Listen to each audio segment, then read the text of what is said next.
ہمیں کاٹ دو، ہمیں مار دو، ہمیں قتل کر دو، ہمارا قصور کیا ہے کہ ہم زہرا سے وفا کرتے ہیں؟ ہم نہیں تسلیم کریں گے ہر اس شخص کو جس نے رسول کی بیٹی کا احترام نہیں کیا۔ ہم کٹ سکتے ہیں، مر سکتے ہیں، کوئی ہم سے زبردستی کسی کی عزت نہیں کروا سکتا۔ میں بھرپور انداز میں مذمت کروں گا پاکستان میں علامہ شہنشاہ نقوی کے خلاف جو ایک مہم چل رہی ہے۔ جو عقیدے اور جو نظریات کوئی پڑھے گا، ہم شخصیتوں کے ساتھ نہیں کھڑے، ہم نظریات کے ساتھ کھڑے۔ اس قوم کی نا اتفاقی نے یہ وقت دکھائے کہ جن کو بات کرنے کا سلیقہ نہیں تھا وہ آج ہمارے منہ کو آ رہے ہیں۔ اس کا مطلب ہے کہ کسی نے گھر سے گنجائش دی تو دشمن نے چار دیواری پھیلانگی ہے۔ ہمیشہ چور اسی گھر کی دیوار پھلانگتا ہے جہاں اندر سے مخبر ملا ہو۔ کوئی مخبری ہوئی تو سب کچھ ہوا۔ میں بھرپور انداز میں، کیونکہ یہ مجلس صرف یہ سامنے بیٹھے ہوئے افراد نہیں سن رہے، پاکستان کے طول و عرض میں اور پوری دنیا میں اس مجلس کو سنا جائے گا۔ ہمیں وطن عزیز پاکستان کا امن اپنی جان سے زیادہ عزیز ہے، لیکن میں مخاطب ہوں اپنے اہل سنت سے۔ ایک عرصہ دراز سے ایک تکفیری ٹولہ اہل سنت کے جذبات کو ابھار کے اپنی من مرضی کے مقاصد حاصل کر رہا ہے۔ وہ مقاصد کیوں حاصل کیے جا رہے ہیں؟ جان بوجھ کے کل تک تو یہ آپ کی جان کے دشمن تھے، جو آج آپ کے سگے بنے ہوئے ہیں۔ میرے اہل سنت بھائیوں، ذرا تھوڑا بیدار کر کے، کل تک تو یہ آپ کو مزاروں میں بم دھماکے کر رہے تھے، یہ آپ کو صلی اللہ علیہ کا یا رسول اللہ نہیں پڑھنے دے رہے تھے، یہ یا رسول اللہ مدد نہیں کہنے دے رہے تھے، یہ درود کے منکر تھے، یہ آپ کو کہتے تھے کہ کوئی اللہ کے علاوہ مدد نہیں کرتا۔ آج یہ آپ کے عقیدے کے سربراہ بن کے آپ کی سربراہی میں جو وطن عزیز میں ایک دہشت گردی کی لہر دوڑا رہے ہیں، یہ ایک سوچی سمجھی سازش ہے۔ میرے ملک نہیں، گرد و نواح کے خطوں میں تبدیلیاں ہو رہی ہیں۔ صحافی بیٹھے ہوئے ہیں، دانشور بیٹھے ہوئے ہیں۔ جب خطوں میں تبدیلیاں ہوں تو ملک کی خارجہ پالیسیاں تبدیل ہوتی ہیں، ٹھیک ہے، لیکن میں دبے ہوئے لفظوں میں بات کہہ دوں گا، ہم اربوں کی حکومت پاکستان میں نہیں آنے دیں گے۔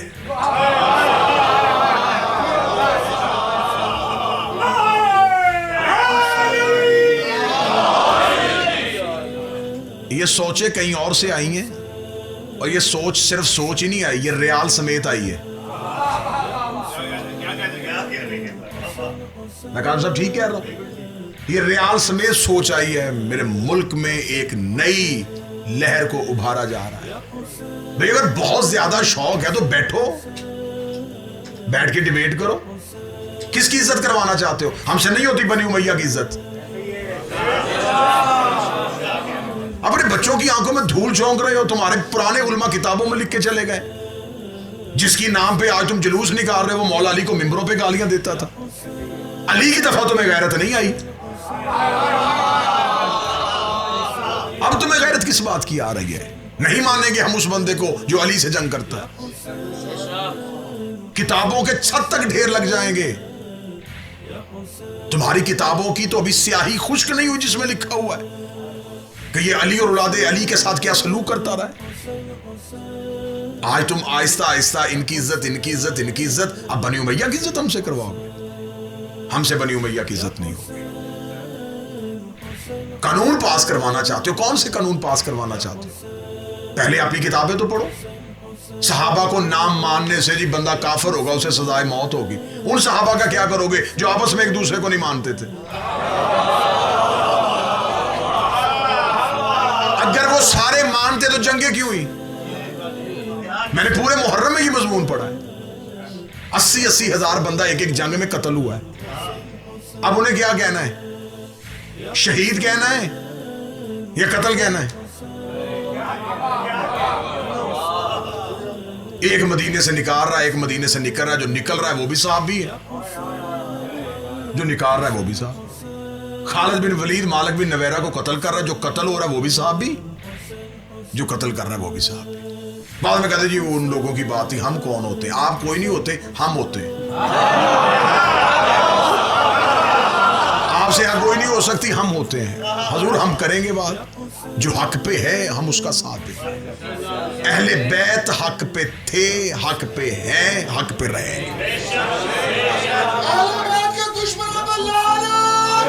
خبردار وطن عزیز کا امن خراب کرنے کی کوشش نہ کی جائے۔ چند ٹولوں کو سڑکوں پہ لا کے احتجاج کروا کے ہم یہ کر دیں گے، ہم وہ کر دیں گے، ہم وہ کر دیں گے، اخیر بیٹھنا ہے تم نے کہیں نہ کہیں۔ پھر منحوس مولوی کی کل یا پرسوں کی پریس کانفرنس ہے، یہ علی ولی اللہ اذان میں کہتے ہیں کہ دہشت گردی ہے۔ میں تمہیں علی ولی اللہ دعوت ذوالشیرہ میں دکھاتا ہوں، تو مجھے صلاۃ خیر من النوم دکھا۔ بھئی اذان میں اضافہ کس نے کیا ہے؟ ہم تو یہ باتیں بڑے امن کے ساتھ کرنے والے لوگ تھے، لیکن مجبور کیا گیا ہے۔ اگر علی ولی اللہ اذان میں اضافہ تمہیں دہشت گردی لگتا ہے تو تم نے تو خود یہ بات اصول میں لکھی ہوئی ہے کہ جو کام نبی کی زندگی میں نہ ہوا ہو اور بعد میں ہو بدعت ہوتا ہے۔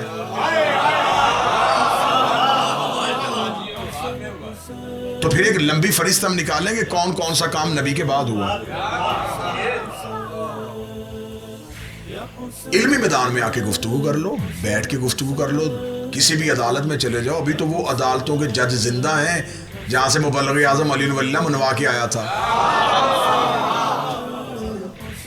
ہم لاوارث قوم نہیں ہیں۔ ہاں ہوا ہے، غلطی ہوئی ہے، غلطی یہ ہو گئی ہے کہ گھر کی چار دیواری محفوظ نہیں رہی، ایک دوسرے کی گردنوں پہ، کیونکہ امن کے دن تھے، ہمیں باہر سے مارنے والا کوئی نہیں تھا، ہم نے کہا اچھا موقع ہے خود ایک دوسرے کو مار لیتے ہیں۔ ایسا ہی ہوا نا۔ مولا امیر المومنین کا فرمان ہے امن کے دنوں میں جنگ کی تیاری کا۔ یہ کمین گاہوں میں چھپے ہوئے تھے۔ اچھا حکومت افغانستان میں بدلی ہے، مزاج ان کے خراب ہو گئے۔ بھئی حکومت ان کی تبدیل ہوئی ہے، تمہاری گردن میں سریا کس بات پہ آ گیا کہ ہم کیا بن گئے؟ آپ کچھ بھی نہیں بنے، آپ وہی ہیں جو پہلے تھے اور آپ وہی رہیں گے جو پہلے سے ہیں۔ یہ بات میں صرف کیونکہ آپ کا تو یہ ٹاپک ہی نہیں ہے، لیکن میں بات جہاں پہنچانا چاہتا تھا وہ بڑے اچھے طریقے سے پہنچ گئی ہے۔ ہم کسی اپنے جس عالم دین نے عزاداری حسین کی بات کی ہو، وہ سید زادہ ہو، ہم اس کے خلاف کسی قسم کا لفظ برداشت نہیں کریں گے۔ علماء میں، خطبہ میں، ذاکرین میں، ماتمیوں میں ہمارے اندرونی اختلافات، ہمارے ہلکے ہلکے نظریات کے اختلاف ہیں، ہمارے عقائد کے اختلاف ہو سکتے ہیں، لیکن ہمارے مذہبی اختلافات نہیں ہیں۔ ہم یہ نہیں کر سکتے کہ ہم کسی اپنے ذاتی اختلاف کی بنیاد پہ اگر کوئی بندہ بنی امیہ کی مذمت کرے تو ہم اس شخص کی حمایت نہ کرتے ہوئے بھی بنی امیہ کی مذمت نہ کرنے والوں میں سے ہو جائے، ایسا نہیں ہوگا۔ بنی امیہ پہ اس خاندان کو خدا نے قرآن میں اگر کہا ہے تو انہوں نے کھول کے خدا نے شجرہ ملعونہ کہا ہے۔